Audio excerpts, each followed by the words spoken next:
제목으로 말씀 전하도록 하겠습니다. 그들은 도망쳤지만 도망자로 살지는 않았다. 오늘 본문에서부터 이제 신약의 교회는 본격적으로 복음을 들고 땅끝을 향하여 나아가게 되었습니다. 우리 지금 승천하실 때 주셨던 말씀처럼 오직 성령이 너에게 임하시면 너가 권능을 받을 것이고 예루살렘과 온 유대와 사마리아와 땅끝까지 이르러 내 증인이 되리라. 그 말씀처럼 교회는 이제 땅끝을 향하여 계속해서 확장되기 시작하는 거예요. 그런데 그 시작 부분에 뭐가 있었느냐? 이제 땅끝까지 복음이 확장되기 위해서 너무나도 중요한 역할을 하게 될 교회인 안디옥 교회, 그 교회가 세워지는 모습을 오늘 본문이 보여주는 거예요. 안디옥이라는 도시에 그리스도의 복음이 들어가고 그 안디옥 교회가 이방 선교의 전초기지가 되기 시작하는 너무나 중요한 사건이 오늘 본문에 등장을 해요. 너무나 중요한 장면이고 우리가 묵상해야 될 내용도 참 많은 본문입니다. 그저 인쇄되어 있는 우리가 그냥 읽고 지나갈 수 있는 그 가운데 행간에도 굉장히 많은 말씀들이 있고 거기에 등장하는 사람들은 그때 어떤 심정이었는지 우리가 묵상해봐야 될 여력들도 굉장히 많이 있습니다. 그래서 저는 오늘 이 본문을 한 번에 끝내지 않고 한 번의 설교를 더 하려고 합니다. 다음 주일로 넘기지는 않을 것 같고 오늘 오후 창 예배 때 로마서 말씀 대신 안디옥 교회 이야기를 조금 더 하려고 합니다. 여러분들에게 가지고 있는 그 책자에 그 순서를 보게 되었으면 오늘 지금 선포하는 이 말씀은 끼어든 말씀이 되는 것이고 거기에 있는 말씀을 보게 되었으면 오늘 오후 예배가 그 말씀에 해당되게 될 것입니다. 그런데 오늘 이 말씀을 빼놓고서는 사도행전을 더 이상 우리가 읽어갈 수 없을 것 같아서 제가 좀 무리를 하면서 이 말씀을 끼워 넣었습니다. 여러분 가운데 오늘 이 말씀이 은혜가 되고 도전이 되는 분이 있다면, 특별히 나에게 주시는 하나님의 음성으로 들리는 분이 있다면 오후 예배까지 함께 해주시기를 부탁을 드립니다. 정말 단 한 분이라도 오후 예배에 참석한 경험이 지금까지 단 한 번도 없었던 그 한 분, 저는 사모하면서 기다리고 있겠습니다.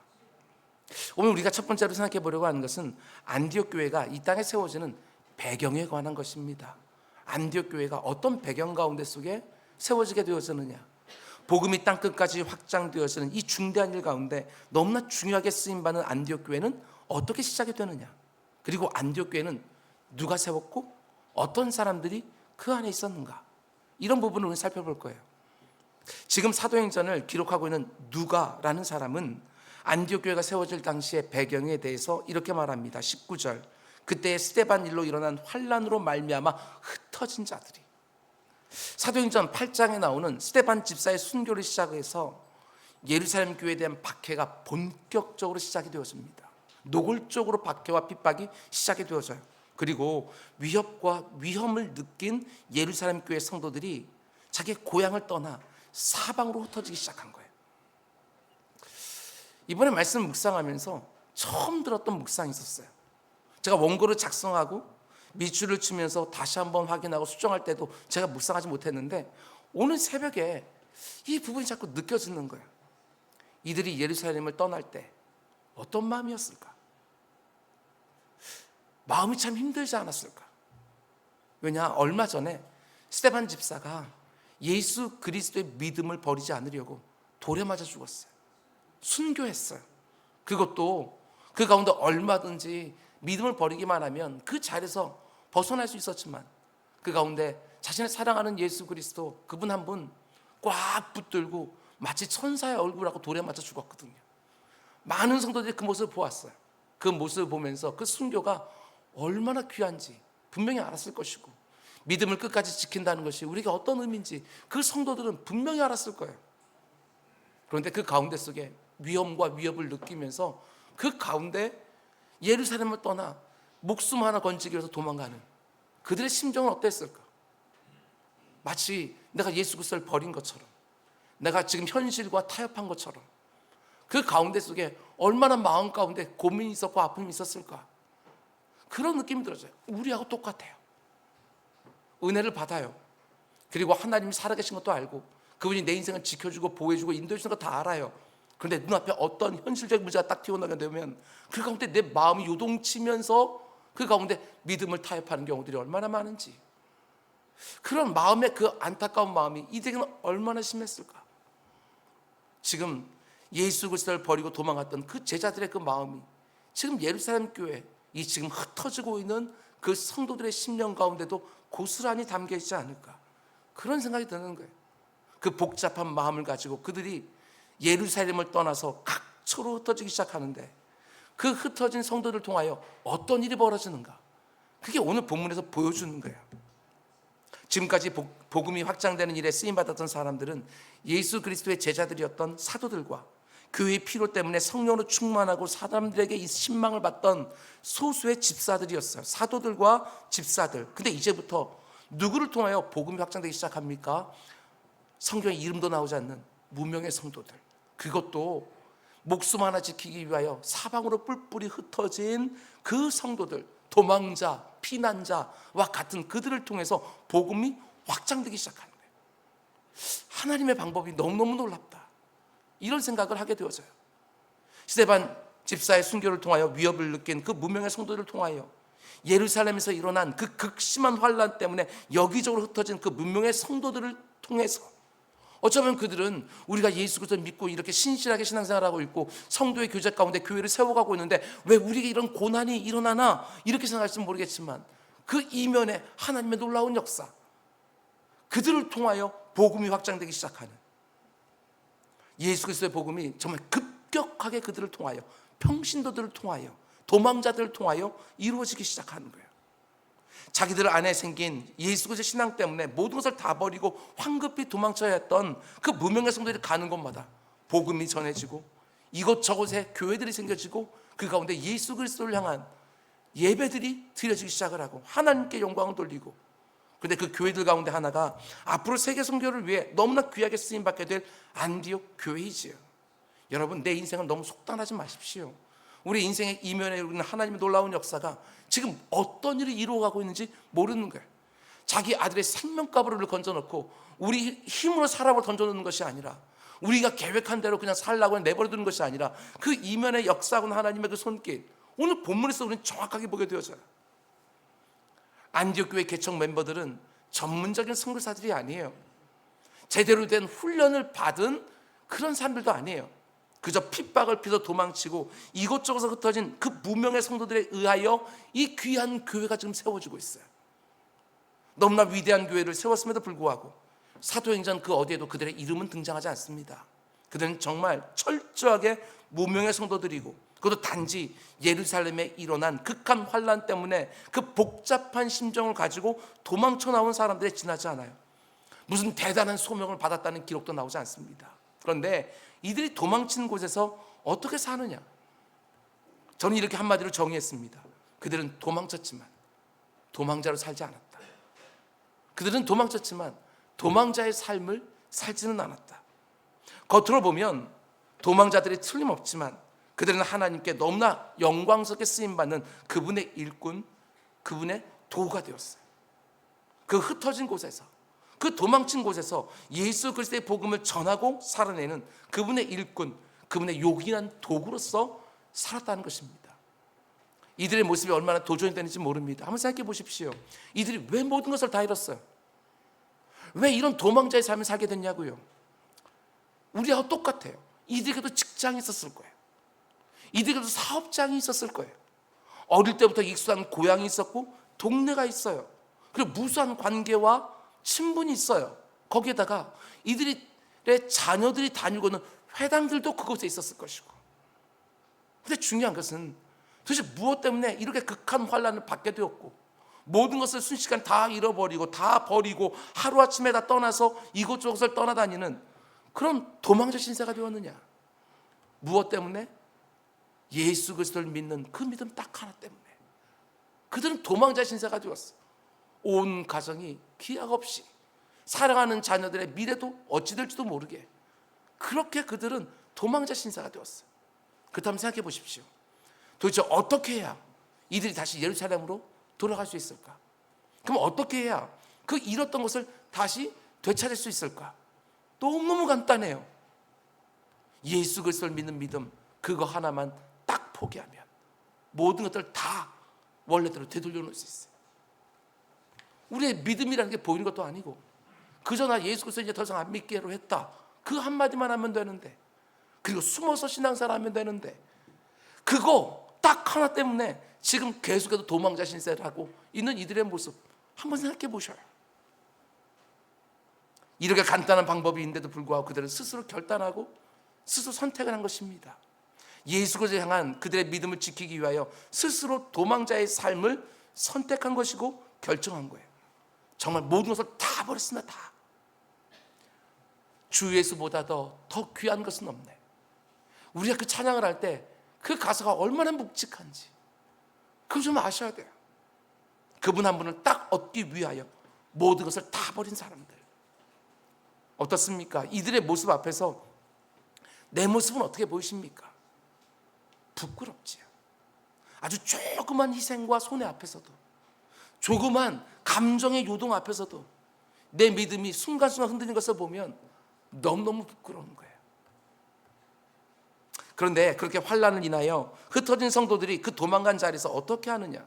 계속해서 18절을 보면 흩어진 자들이 베느게와 구브로와 오늘 본문의 배경이 되는 안디옥까지 이르러 유대인에게만 말씀을 전하는데, 여기 나온 베니게는 이스라엘 북쪽 지역에 있는 해안가를 말하는 것이고, 구브로는 오늘날 유럽 사람들이 가장 가고 싶어하는 휴양지 사이프러스 섬입니다. 그리고 안디옥은 예루살렘에서 약 500km 정도 떨어져 있는 도시예요. 우리식으로 말하면 서울에서 부산보다 훨씬 더 먼 거리에 있는 도시예요. 그곳까지 성도들이 가서 말씀을 전했다. 뭘 말하는 거예요? 지금 예수 그리스도의 복음이 예루살렘과 온 유대와 사마리아를 훌쩍 뛰어넘었다는 거, 그걸 보여주고 있는 거예요. 팔레스틴 땅에만 갇혀 있는 것이 아니라 베니게와 구브로와 안디옥까지 복음이 확장되어지고 있다는 것을 그 도망친 그 성도들과 함께 보여주고 있는 거예요. 성경이 말하려고 하는 것은 너무너무 분명한 거예요. 우리 주님이 말씀처럼 복음이 땅까지 지금 확장되고 있다. 이걸 지금 이 글을 기록하고는 그 누가가 분명하게 우리에게 보여주려고 하는 거예요. 보여주려고 하는 것은 우리가 봐야 되는 거거든요. 누구를 통해서? 예수 그리스도 때문에 도망다니는 무명의 성도를 통해서 그것도 보여주려고 하는 거예요. 그들은 단지 도망자들이 아닙니다. 성경 어디에도 그들의 이름이 등장하지 않는 여러분과 저와 똑같은 평범한 사람들인데, 그들이 가는 곳마다 복음이 뿌려졌다. 그들이 가는 곳마다 교회가 세워졌다. 사도행전은 그걸 보여주고 있는 거예요. 여러분과 저는 그들처럼 도망자 신세가 아닙니다.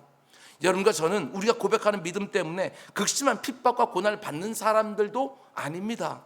내 신앙 때문에 이것도 잃어버리고 저것도 잃어버리고 이것도 포기하고 저것도 빼앗기고 이런 사람들이 아니에요. 그러나 이런 점은 스스로 생각해 봐야 됩니다. 오늘 내 발걸음이 향하는 곳에서 어떤 일이 일어나고 있는가? 이거 하나는 봐야 돼요. 내가 있는 그 자리에 과연 어떤 일이 일어나고 있는가? 내가 가는 곳마다 복음이 뿌려지게 하기보다는 기껏해야 복음에 누가 되지 않기를 더 원하고, 하나님의 영광을 드러내는 것이 아니라 그분의 영광을 안 가리기만 해도 좋겠다고 생각할 때가 얼마나 많은지. 초대교회 성도들에 비하면 부끄러워도 너무너무 부끄러운 것이고, 똑같은 예수 그리스도를 나의 구주로 믿는데도 달라도 너무너무 다른 것이고, 그들보다도 우리가 성경적인 지식은 훨씬 더 많을 텐데 살아가는 모습 가운데서는 부끄러운 게 짝이 없고 참 놀랍습니다. 이 세상 눈으로 보면 그저 도망자에 불과한 무명의 그리스도인들인데, 그들을 통해서 세계 선교의 교두보가 되는 안디옥 교회가 지금 세워지고 있다. 근데 왜 이 안디옥 교회가 중요합니까? 이 부분을 보면 그 이유를 우리가 알 수가 있습니다. 먼저 19절을 보면 그 흩어진 성도들이 누구에게 그리스도의 복음을 전했다고 말합니까? 흩어진 자들이 베니게와 구브로와 안디옥까지 이르러 유대인에게만 말씀을 전하는데, 여러분 우리 교회에서 10년, 20년 신앙생활하고 말씀을 들은 분들은 이런 것들에 가운데 뭔가 탁탁 잡아낼 수가 있어야 돼요. 우리는 성경 말씀을 정말 잘라서 우리가 잘 보고 있기 때문에 이 표현이 왜 특이한가? 유대인에게만 말씀을 전하는데 누가는 그걸 보여주고 싶은 거예요. 왜냐? 그 뒤로 이어지는 20절을 보십시오. 그 중에 구브로와 구레네와 몇 사람이 안디옥에 이르러 헬라인에게 말하여 주 예수를 전파하니. 지금 누가가 우리에게 말하려고 하는 것이 너무 분명하잖아요. 유대인에게만 복음을 전하다가 이제는 헬라인에게도, 이방인에게도 말씀을 전하기 시작했다. 복음이 이렇게 확장되고 있다는 걸 이렇게 보여주고 있는 거예요. 이게 너무너무 중요해요. 유대인에게서만 해서 헬라인에게도, 이방인에게도 어마어마한 변화예요. 흩어진 성도들이 안디옥에 이르러서는 헬라인에게도, 이방인에게도 복음을 전하기 시작했다. 그러면서 세워진 교회가 안디옥 교회인데, 이 교회 안에는 유대인들은 당연히 있었을 것이고 각지선 헬라인들도, 이방인도 들어오기 시작을 하는 거예요. 한마디로 유대인이 거의 전부였던 그 예루살렘 교회와는 달리 두 번째 세워지는 안디옥 교회는 최초의 국제적인 교회, 이렇게 말할 수 있어요. 여러 민족과 여러 인종들이 한 교회를 이루면서 동일한 예수 그리스도를 믿고 그분을 함께 예배하고 함께 섬기기 시작한 거예요. 그러면 이런 점도 생각해 볼 수 있지 않습니까? 왜 안디옥이었을까? 다른 지역도 많았을 텐데 왜 하나님은 다른 곳이 아니라 안디옥을 세계 선교의 교두보로 삼으셨을까? 안디옥이라는 도시의 특수성이 있습니다. 하나님은 다 뜻이 있어요. 그냥 거기다가 세운 것이 아니라 거기에 세우시는 뜻이 있어요. 그 당시 안디옥이라는 도시를 보면 로마 전체 제국에서 인구가 세 번째로 많을 만큼 큰 도시예요. 그 당시 안디옥의 인구 숫자가 약 50만 정도 되었다라는 기록이 남아있어요. 오늘 우리의 눈을 보면 안 됩니다. 그 당시에 50만이면 지금 우리식으로 말하면 한 1000만쯤 되는 큰 거대한 도시예요. 우리가 살아가는 서울 정도 규모의 어마어마하게 큰 도시, 그게 바로 안디옥이었어요. 여기에는 유대인들도 많이 살았습니다. 전체 50만 명의 인구들 가운데 한 7만 명 정도의 유대인들이 살았다. 그러냐면 또 어떤 기록을 보면 이 안디옥에는 중국 사람들도 살았다는 기록도 나오고 인도 사람들도 다수 살았다는 기록도 나와요. 이 정도로 이 안디옥은 그 당시에 국제적인 도시였고 다민족 사회였어요. 복음이 확장되는데 아주 최적의 장소예요. 뿐만 아니라 이 안디옥이라는 도시는요, 지정학적으로도 너무너무 중요한 지역이었습니다. 예수 그리스도의 복음이 어떻게 하든지 로마 중심으로 들어가는 것이 그 시대를 향했던 하나님의 궁극적인 섭리였을 텐데, 그리고 사도 바울도 나중에 보면 내가 로마도 반드시 가리라, 보아야 하리라 이렇게 말했던 것처럼 그 시대의 복음은 반드시 로마의 중심으로 들어가는 것이 하나님의 섭리였을 것이고, 로마가 닦아놓은 그 길들이 이용되기를 원했을 것이고, 그 로마 제국에 의하여 구성되어 있는 그 시스템도 이용되기를 원했을 거예요. 그래서 복음이 땅끝까지 가는 것.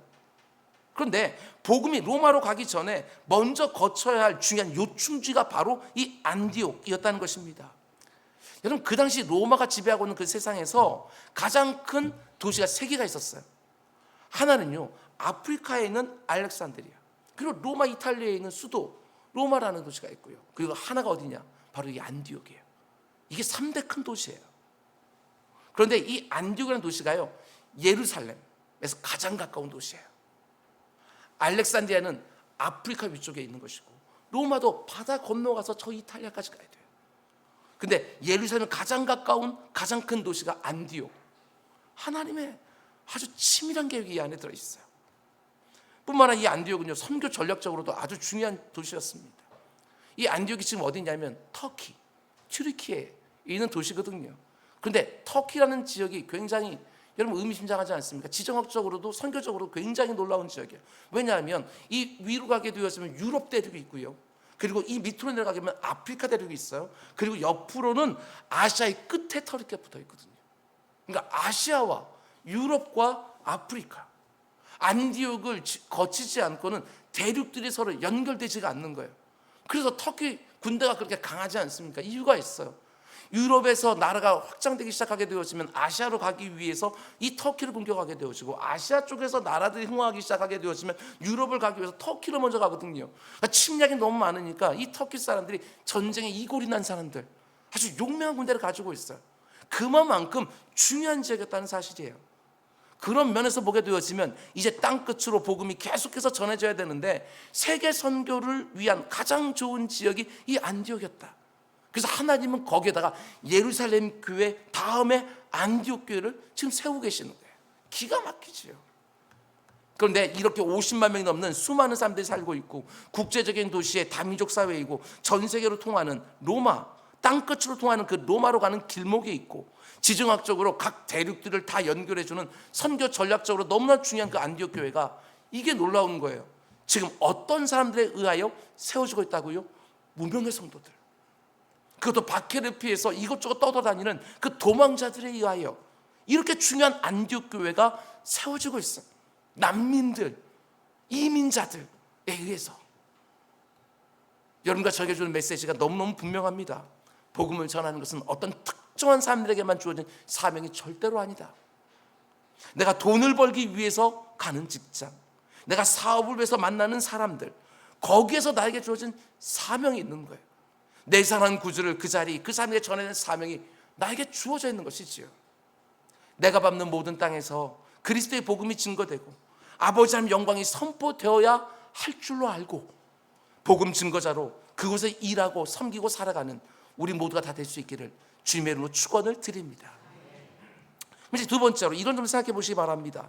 그 무명의 성도들이 비록 도망자, 피난민의 신분이었지만 끝까지 믿음을 지키면서 복음을 품고 안디옥에 들어갔을 때 하나님은 그들을 어떻게 사용하셨는가? 이 부분 우리가 꼭 보셔야 되는 거예요. 20절과 21절 이렇게 말합니다. 그 중에 구브로와 구레네 몇 사람이 안디옥에 이르러 헬라인에게도 말하여 주 예수를 전파하니 주의 손이 그들과 함께 하심에 수많은 사람들이 믿고 주께 돌아오더라. 안디옥에 있는 그 무명의 성도들이 헬라인에게 복음을 전하기 시작하니까 어떤 일이 벌어집니까? 특별히 여기 20절 맨 마지막에 나오는 주 예수를 전파하니, 할 때 이 전파하다, 이 표현을 헬라 원뜻으로 보면 지나가면서 쓱 말을 건네다, 작정하고 말을 하는 게 아니고요, 지나가면서 툭 말을 던졌다, 이런 뜻이에요. 그러니까 지나가면서 그냥 예수에 대한 이야기를 툭 던졌을 뿐인데 하나님이 그 툭 던진 예수 그리스도에 대한 이야기를 어떻게 사용해 주셨느냐. 21절, 주의 손이 그들과 함께 하심에 수많은 사람들이 믿고 주께 돌아오더라. 예수님에 대하여 그냥 말을 쓱 건넸을 뿐인데 하나님이 어떻게 하셔요? 하나님의 손이 그들과 함께 하셨다. 하나님의 손이 그들과 함께 하니까 수많은 사람들이 믿고 주께 돌아오더라. 이렇게 기록하고 있는 거예요.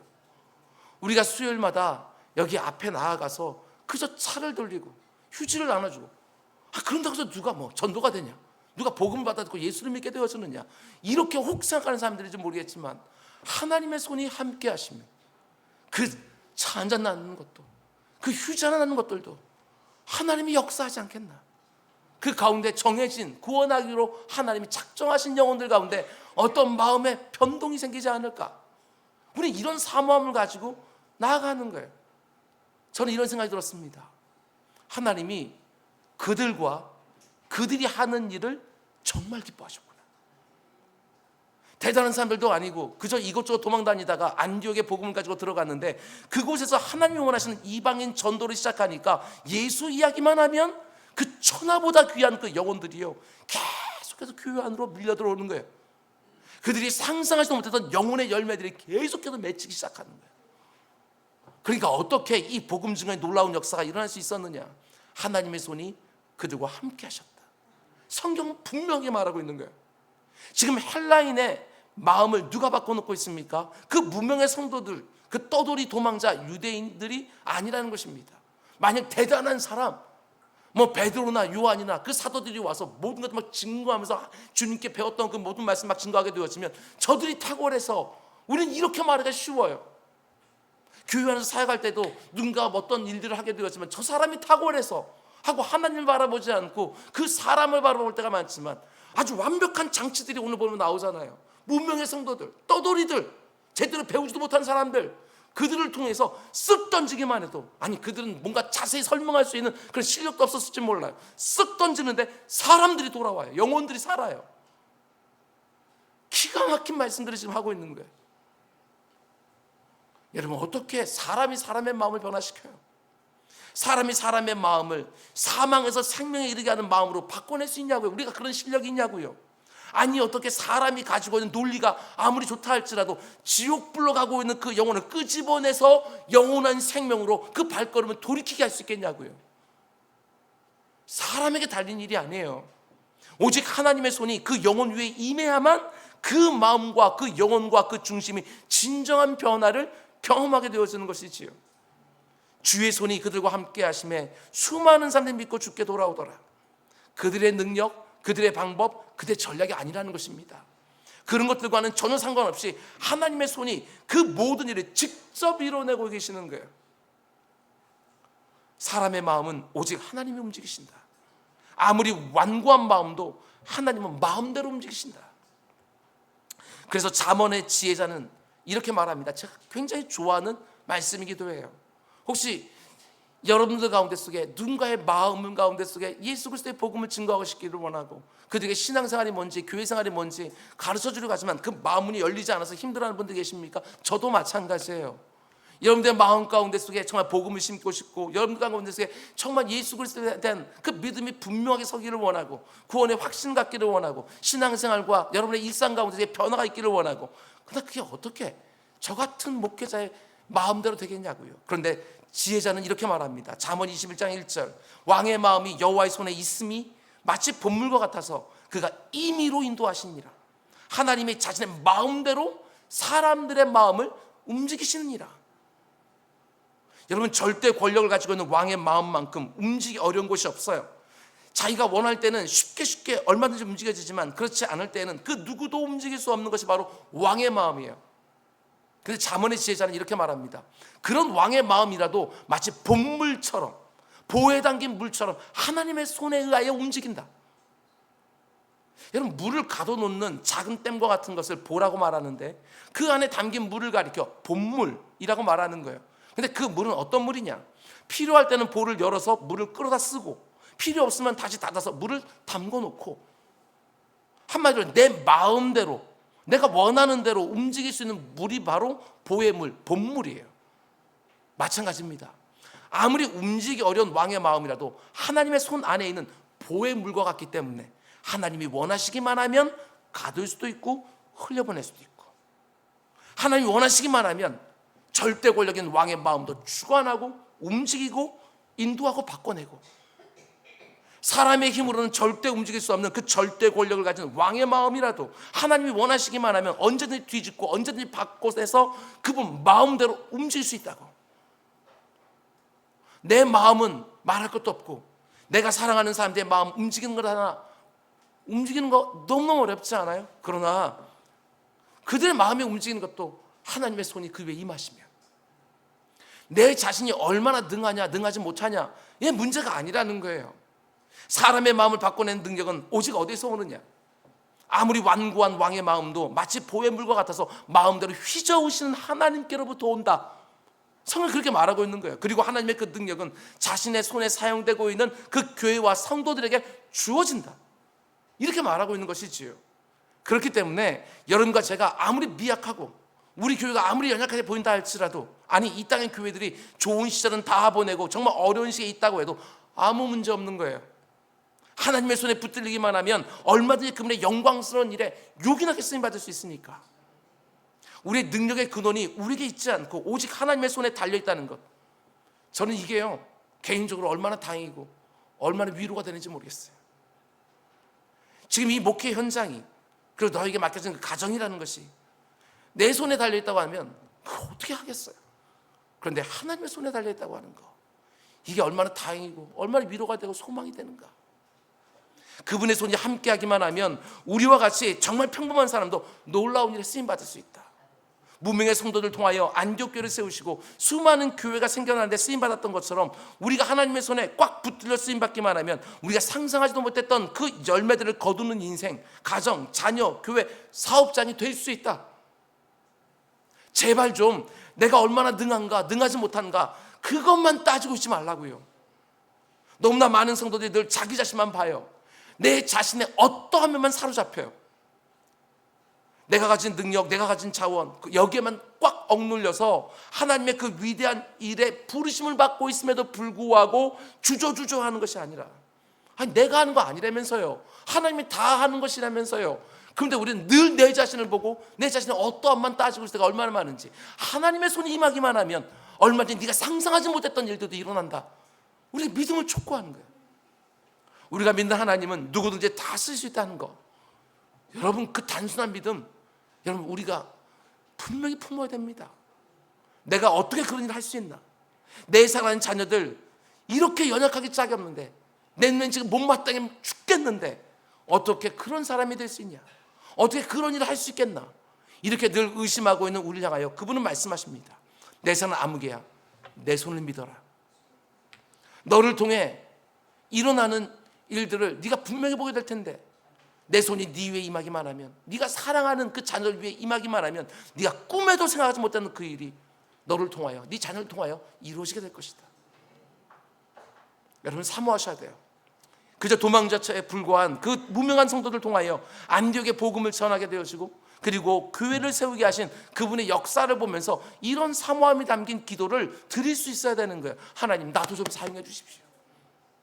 영혼 구원하는 일에, 영혼을 세우는 일에 나도 좀 써주십시오. 나에게 허락해 준 가정, 나에게 허락해 준 자녀들, 나에게 허락해 준 사업장, 그리고 우리 교회, 당신의 손으로 꽉 붙잡아서 사용해 주십시오.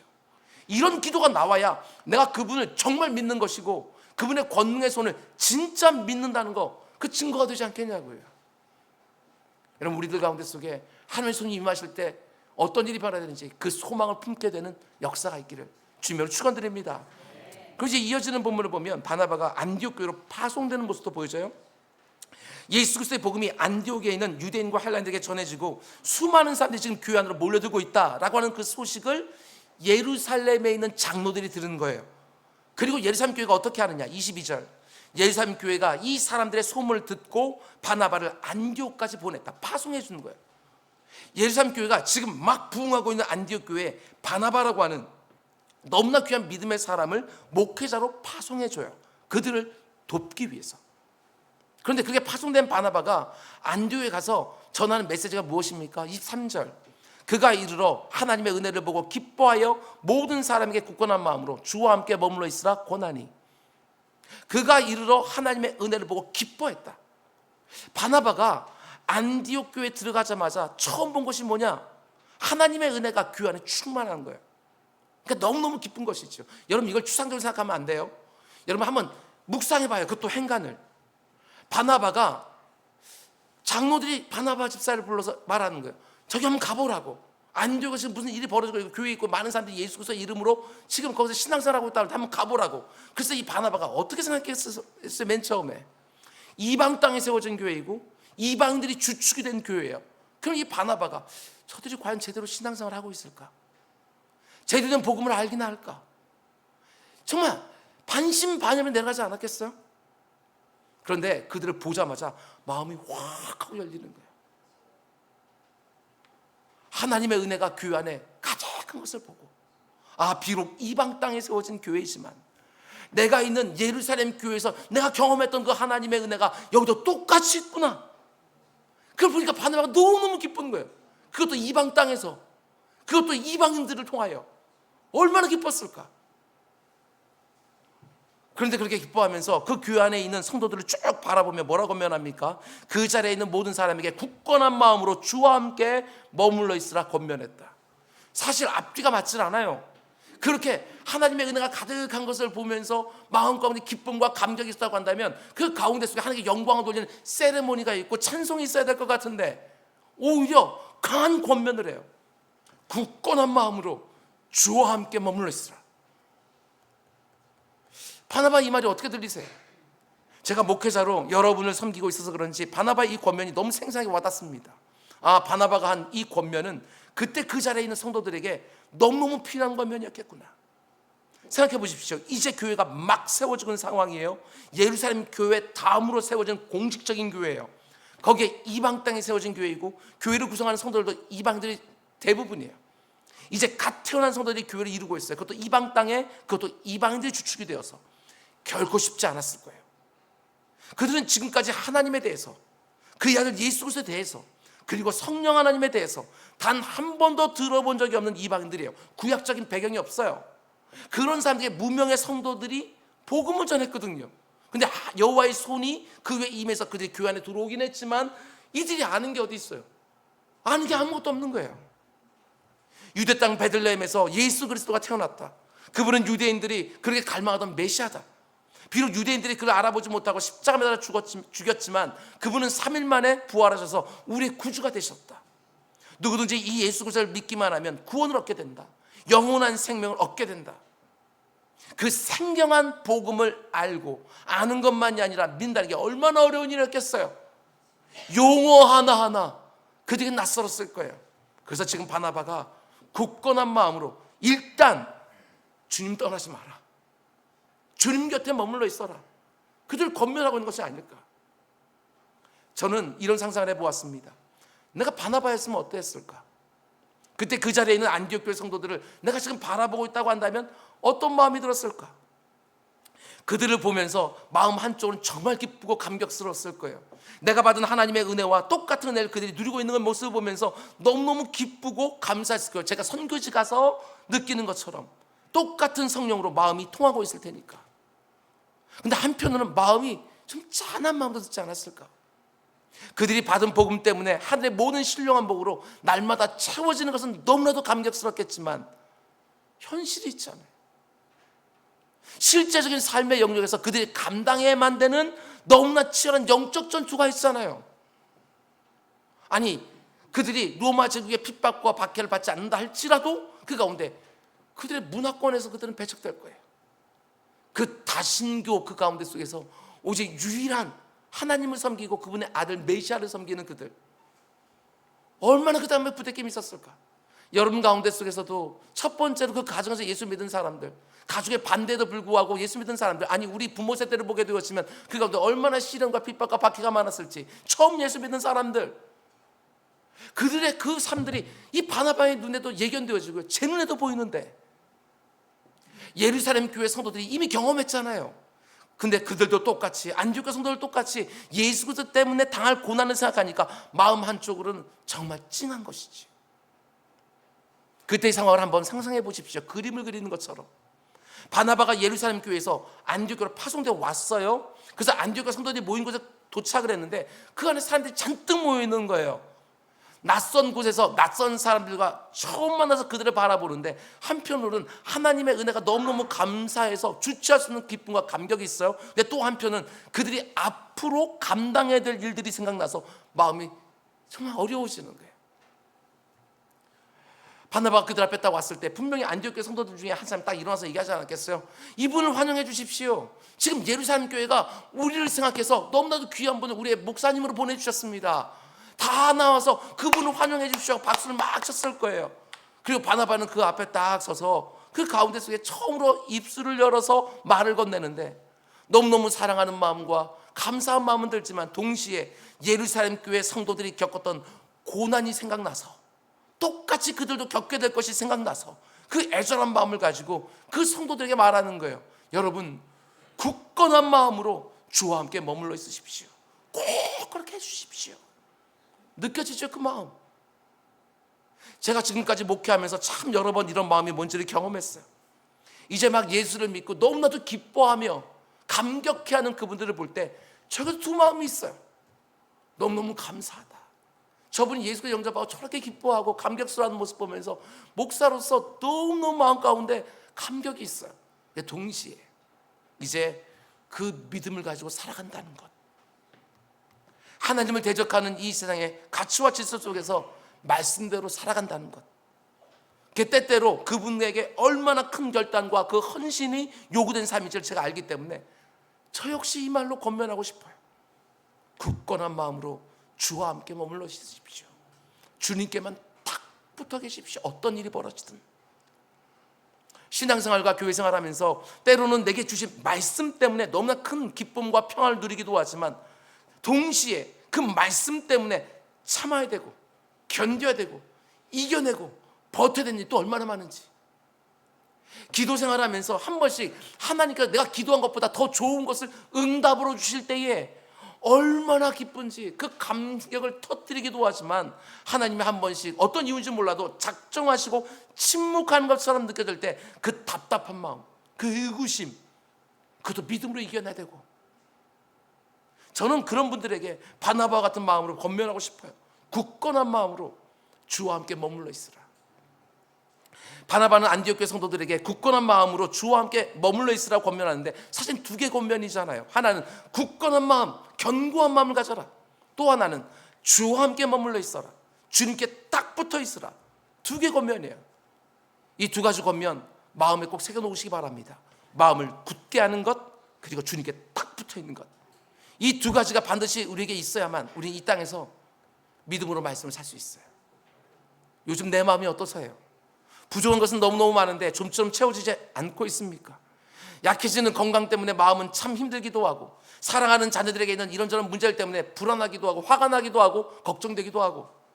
그러나 그렇게 흔들리는 마음 상태 그대로 내버려 두지 마시고, 평안도 잃고 낙심하고 시험에도 들고 절망한 상태로 그 마음 그대로 내버려 두지 마시고, 내 마음을 굳게 하여 내 사랑하는 구주와 함께하면서 그분께만 딱 붙어서 모든 것을 능히 감당하고 이겨내는 믿음의 사람들 꼭 되어주시기를 주님의 이름으로 축원드립니다. 그럼 이제 마지막으로 본문을 묵상하면서 이 부분을 정말 다루고 싶었습니다. 바나바가 과연 어떤 사역자였느냐, 상징적으로 보여주는 몇 개의 구절들이 있어요. 먼저 24절은 바나바를 이렇게 표현합니다. 바나바는 착한 사람이에요. 성령과 믿음이 충만한 사람이라 이에 큰 무리가 주께 더하시더라. 바나바는 성령과 믿음이 충만한 사람이었다. 이 표현 너무너무 귀하지요. 그런데 이번에 웬일인지 저에게는요, 그 표현보다 이 부분이 더 좋은 느낌이 다가왔어요. 바나바는 착한 사람이었다. 성령과 믿음이 충만하다는 건 어떤 영적인 부분, 신앙적인 부분이라고 한다면 착한 사람, 그 사람의 인격, 성품 됨됨이, 그 사람의 말, 그 사람의 결정과 선택, 그 사람의 행동 다 포함되어 있는 게 착하다. 어떤 사람을 규정하는데 그 사람은 착한 사람이다. 누군가가 저를 생각하면서 오재호 목사 참 착하지, 이거보다 귀한 평가가 또 어디 있을까? 그 사람이 살아온 궤적을 보면서 착한 사람이라고 그를 아는 사람들이 표현해 준다. 그 사람은 정말 잘 살았다. 저는 그렇게 말하고 싶은 거예요. 유능하다, 실력 있다, 성실하다, 견고하다, 이 세상 사람들 늘 이런 얘기만 해요. 예, 물론 다 귀한 평가라는 거 틀림없어요. 그런데 착한 사람에 대한 평가, 저는 이게 한 사람을 규정하는 최고의 평가라는 생각이 들었어요. 그 안에 말로 표현하지 못하는, 수치로 매길 수 없는 많은 것들이 들어있으니까. 착하다는 기준이 뭔지에 대해서 여러 가지로 또 생각해 볼 수 있겠지만 어때요? 내가 생각하는 나 말고 다른 사람들이 나를 생각할 때 착한 사람을 생각할 것 같아요? 어떤 이미지를 주고 있어요? 나는 실력 있는 사람, 능력 있는 사람, 딱 부러지는 사람, 옳은 말 딱딱 하는 사람, 정확한 판단하는 사람, 이런 말 말고 저 사람 참 착해. 여러분, 예수 그리스도를 믿는 사람들은 다 착해야 돼요. 유능, 실력, 성실, 견고, 어떤 면에서 그것들은 하나님께 내게 주신 은사, 재능일 수 있어요. 선물일 수 있어요. 그런데 그 어떤 것보다 성화의 증거, 착해야 돼요. 착한 사람이라면 이미지 늘 생각하면서 하루를 살고 사람을 대하셔야 돼요.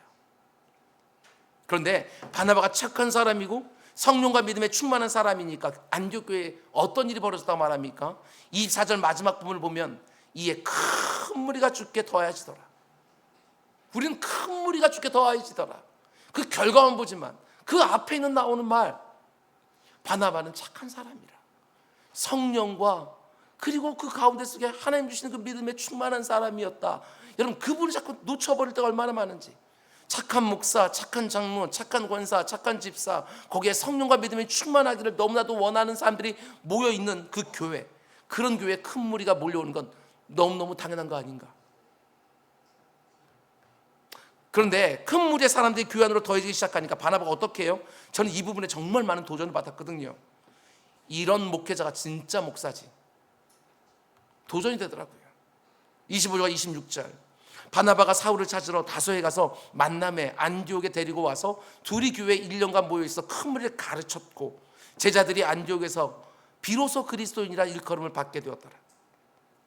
교회 안에 사람이 막 밀려온 것을 보면서 바나바가 우쭐해진 게 아니에요. 흔히 말하는 것처럼 내가 담임 목사로 위임하고 나니까 사람들이 이렇게 몰려든다. 내가 그 교회에 있을 때 청년부가 몇 명이 되었고, 내가 섬길 때 청소년부가 몇 명이 되었고, 이런 게 아니라는 거예요. 그렇게 몰려드는 사람들을 자기 혼자서 감당할 수 없다는 것을 알고 어떻게 하느냐? 동역자를 찾으러 가요. 동역자. 25절, 바나바가 사울을 찾으러 다소에 가서 교회 안에 몰려드는 사람들을 보면서 그저 자신의 가치, 자신의 자부심으로 여기는 것이 아닙니다. 그 사람들을 함께 도와줄 수 있는 사람들을 찾고 있는 거예요.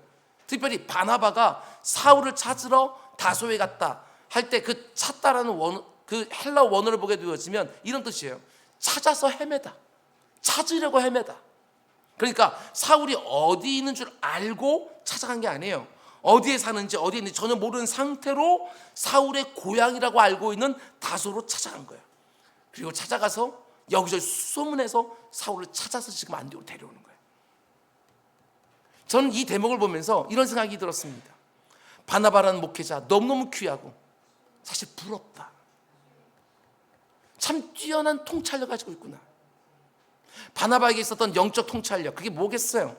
사람들이 교회 안으로 많이 모이기 시작하니까 가장 먼저 그들의 영적 필요, 교회 안으로 오는 사람들의 영적 필요를 볼 수 있는 눈이 있었다는 것이고, 그 필요를 다 공급해 주기에는 자기에게 너무나도 한계가 많다는 것을 인식했다는 것이고, 그래서 자기와 함께 그들의 필요를 채워줄 수 있는 좋은 동역자를 지금 수소문해서 찾았고 또 데려온 거예요.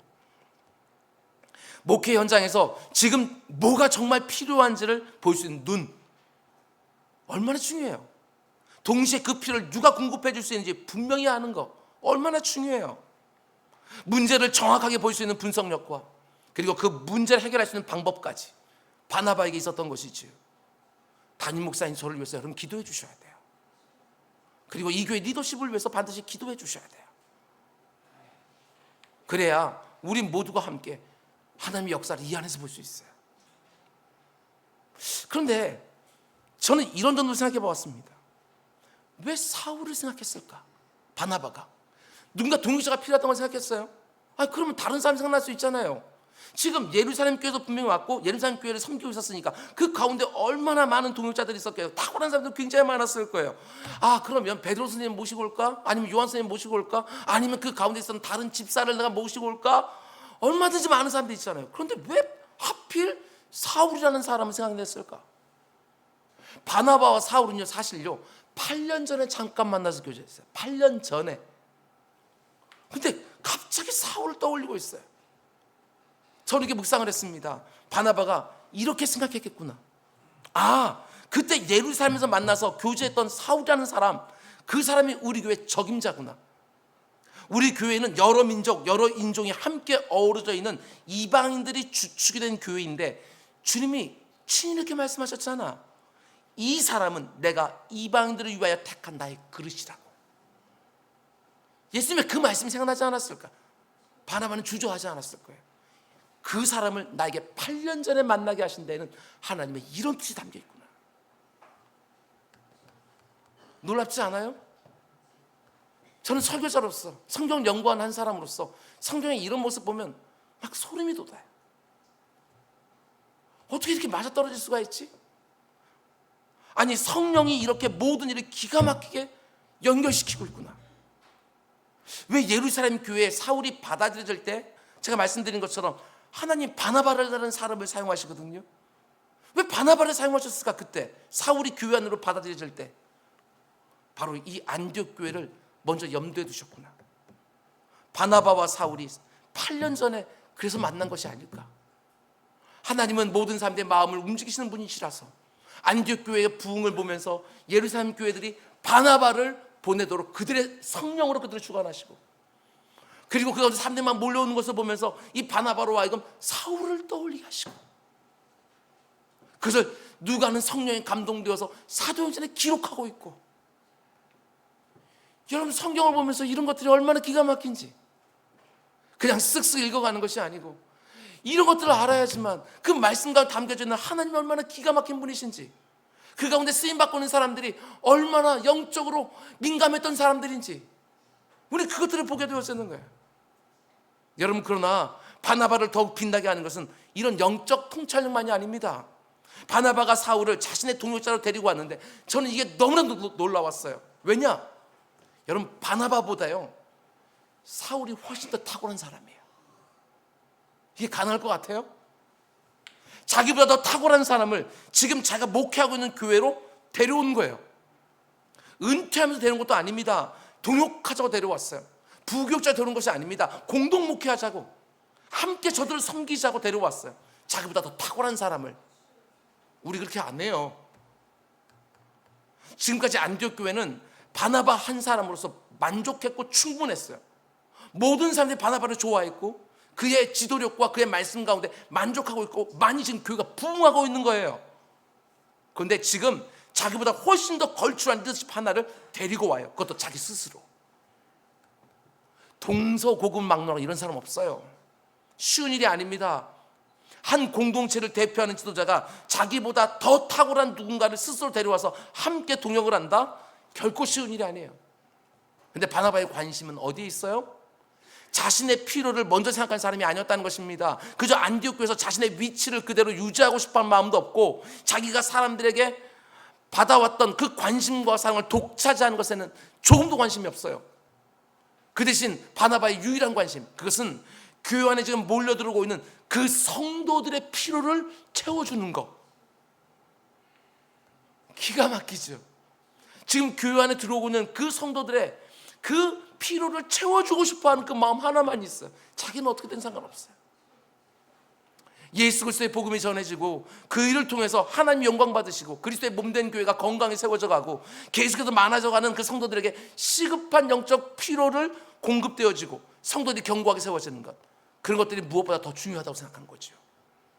그래서 자기 자신이 경쟁할 수 없을 정도로 사울이 탁월하다는 것을 분명히 알고 있었지만 바나바는 조금 더 주저하지 않아요. 사울을 수소문에 찾아와서 교회로 데려와요. 그리고 공동 목회를 해요. 대부분의 사람들을 보면 자기가 머리가 되기 위해서 사람들을 꼬리로 만듭니다. 나쁘지요.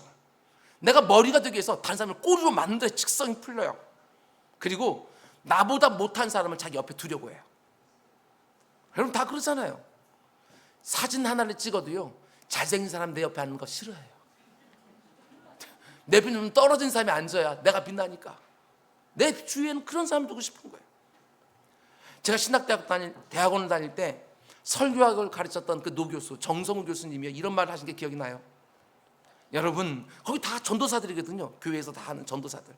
여러분 교회에서 혹 여러분들이 수요일 날 저녁 예배 때 강단에 서서 설교를 하고 난 다음에 성도들 가운데 누구 한 사람이라도 전도사님 오늘 설교에 은혜 많이 받았습니다, 이 말을 하거든 반드시 그 다음 설교는 망쳐라. 담임 목사님 부담스러워 하신다. 담임 목사보다 설교를 더 잘하는 부교역자 사용 못한다는 거예요. 우리가 그래요.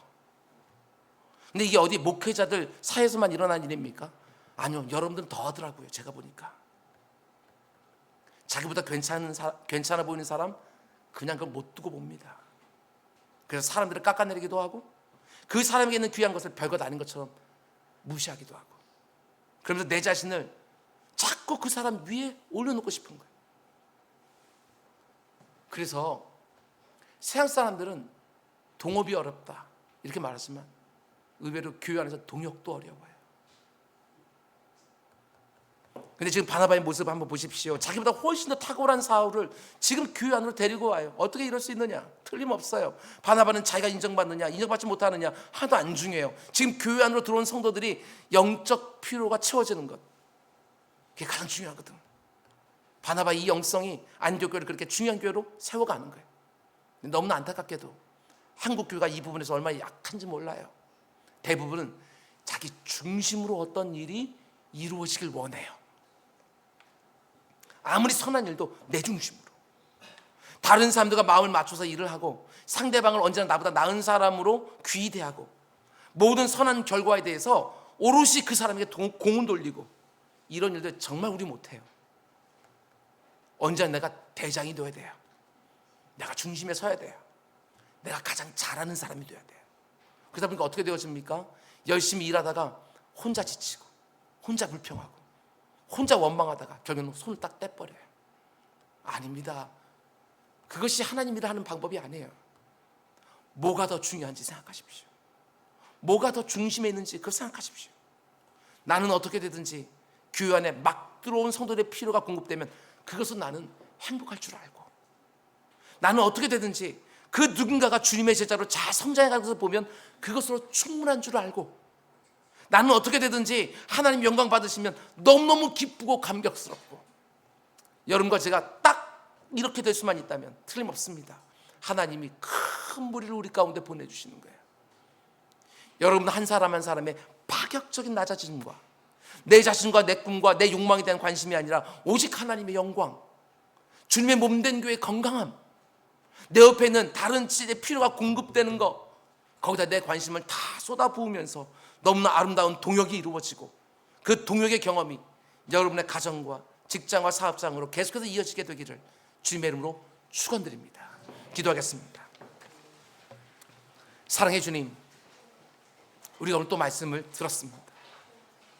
말씀을 가볍게 생각하는 이 시대 가운데 우리가 말씀을 쪼개서 구석구석 그 행간까지 보면서 하나님의 마음을 읽으려고 애를 썼습니다. 내 주 아버지 하나님, 전해진 말씀 가운데 각 성도들 심령 가운데 적용되게 하시고 스스로가 보이게 하시고, 그 가운데 속에 내게 버려야 될 것이 무엇인지, 채워야 될 것이 무엇인지 각 사람마다 깨어지게 하시고, 오늘 듣던 이 말씀이 그 사람의 살아가는 날들 가운데 속에 큰 도전과 울림이 될 수 있도록 주님 은혜 베풀어 주시옵소서. 이 모든 말씀 예수님의 이름으로 기도드렸습니다.